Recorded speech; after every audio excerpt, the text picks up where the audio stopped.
Assalamualaikum warahmatullahi wabarakatuh. Selamat siang para pejuang cuan. Gimana kabar kalian di siang hari ini?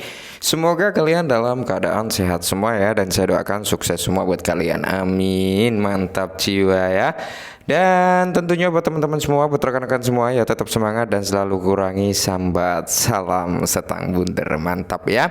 Tetap ya kan kawan, secangkir kopi harus selalu ada buat menemani kesempatan di siang hari ini teman-teman, untuk melihat rekondisi daripada keadaan cryptocurrency teman-teman, dimana untuk Bitcoin udah mulai recover kembali ya setelah mengalami penurunan yang cukup luar biasa, hampir menyentuh ke 35.000 atau sudah menyentuh ke level 35.000 ya kan. Kali ini berada di area 36.400 ya.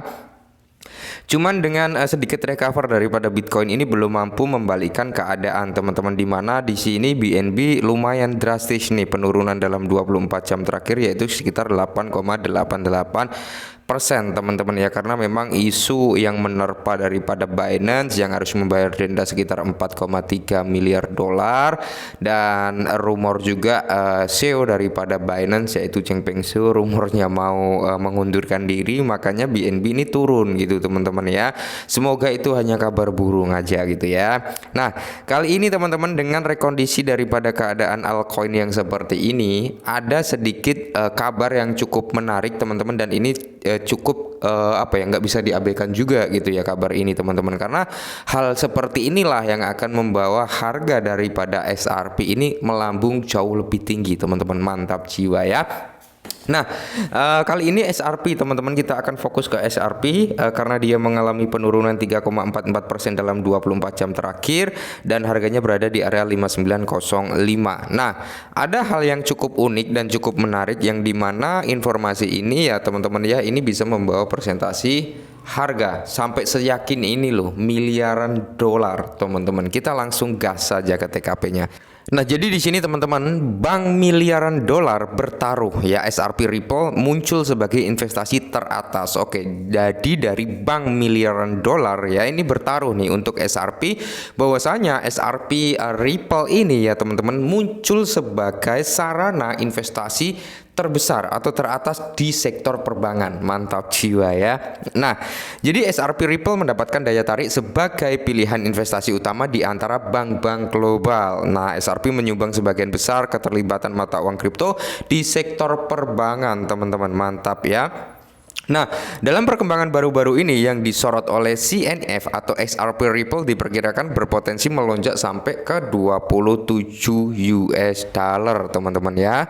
Nah, 27 US dollar ini kalau dikuruskan ke dalam kurs rupiah ya teman-teman, itu sekitar 421.000 teman-teman ya, 421.000 something, sekitar angka itu ya.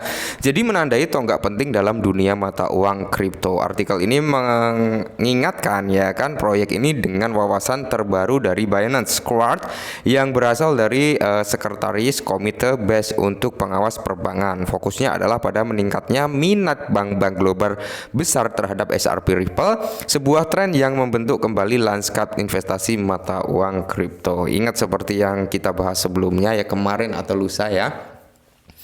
Entitas-entitas besar seperti perbankan ini kan sudah mulai melirik daripada Ripple XRP ya teman-teman, udah mulai mau menggait kembali, mau menggandeng lagi lah ya.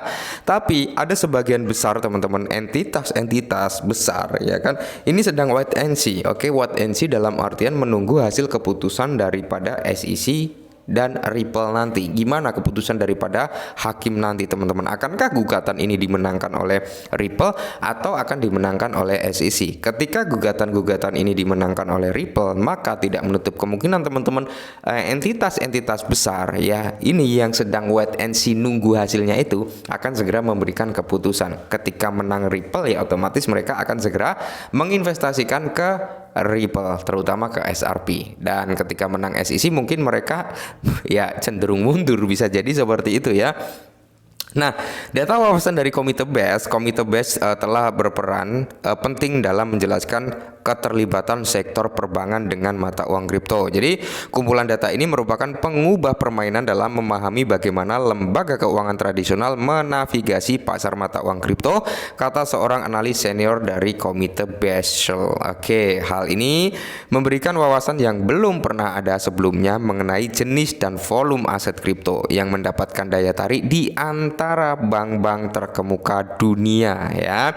Data kompresif ini menggarisbawahi semakin pentingnya XRP Ripple di dunia keuangan ya, karena memang XRP ini akan digunakan ya teman-teman, akan digunakan sebagai alat atau sebagai pion ya kan, alat pembayaran lintas batasnya. Ketika kerjasama dengan Ripple, maka ya yang bertransaksi nanti teman-teman, yang bertransaksi ketika akan melakukan transaksi lintas batas, maka yang akan digunakan adalah XRP gitu teman-teman. Jadi ini yang sangat-sangat menarik.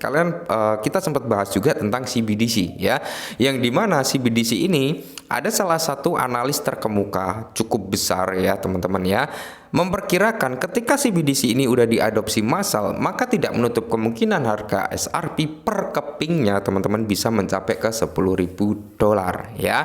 Dengan hitungan dari analis tersebut, supply yang ada daripada XRP ini tidak akan mencukupi ketika ya harganya di bawah itu gitu. Maka dari itu harganya harus tinggi biar bisa mencukupi transaksi lintas batasnya. Kurang lebih seperti itu ya mekanismenya. Tapi itu hanya sebuah analis gitu teman-teman. Analis bagus ya kita aminkan saja, siapa tahu benar-benar bisa jadi kenyataan. Nah, semakin berkembangnya sektor perbankan dalam merangkul XRP Ripple yang sudah diakui sebagai pemain penting di pasar kripto telah mengalami peningkatan adopsi oleh bank sentral global. John Dutton, tokoh terkenal komunitas cryptocurrency, berkomentar, XRP Ripple muncul sebagai salah satu yang menonjol dalam keterlibatan kripto di sektor perbankan.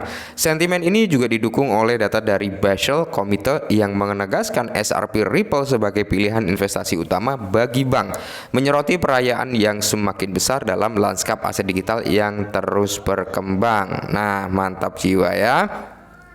Jadi di sini dari sudut pandang saya, perjalanan XRP Ripple sebagaimana di luar dalam laporan CNF dan didukung oleh data dari Binance Square dengan jelas menggambarkan mata uang kripto yang mengalami peningkatan nilai dan pengaruh yang signifikan. Meningkatkannya penggunaan XRP oleh bank-bank besar bukan hanya sebuah tren, ini merupakan perubahan nyata dalam cara lembaga keuangan mendekati strategi investasi mereka. Jadi pergerakan menuju XRP dan mata uang kripto serupa ini merupakan indikasi kuat dari perluasan peran dan dampaknya dalam sektor keuangan global, menunjukkan masa depan di mana aset digital tersebut merupakan bagian integral dari sistem keuangan di seluruh dunia. Teman-teman, mantap jiwa ya. Jadi di sini teman-teman kalau kita lihat bersama-sama ya, dengan statement-statement yang seperti ini cukup masuk akal juga. Kenapa? Karena saat ini Ripple selaku perusahaan yang ngeluarin XRP ya teman-teman ya, itu udah mendapatkan lisensi di beberapa negara ya, dan udah ditunjuk juga sebagai ketua CBDC. Jadi kalau kedepannya ini udah nggak ada urusan dengan SEC, tidak menutup kemungkinan teman-teman adopsi secara global ya, adopsi secara massal untuk Ripple serta XRP ini akan terjadi ya, akan terjadi. Karena apa? Target daripada Ripple sendiri adalah untuk menggait sektor perbankan ya, dengan adanya XRP sebagai sarana atau alat transaksi lintas batasnya. Mantap jiwa bukan ya? Jadi buat teman-teman semua, sebelumnya tetap disclaimer ya, karena segala sesuatu itu bisa terjadi. Saran saja teman-teman, minimal 5 XRP ya kalian pegang untuk jangka panjang. Syukur-syukur kalian mindsetnya untuk tabungan keluarga, untuk tabungan anak nanti, siapa tahu ya kan, dalam kurun waktu mungkin anak kalian masih balita ya, dalam kurun waktu dia bisa masuk sekolah udah, wah kok jadi segini, mantap jiwa, siapa tahu seperti itu ya. Oke, mungkin ini dulu, semoga bermanfaat. Salam cuan.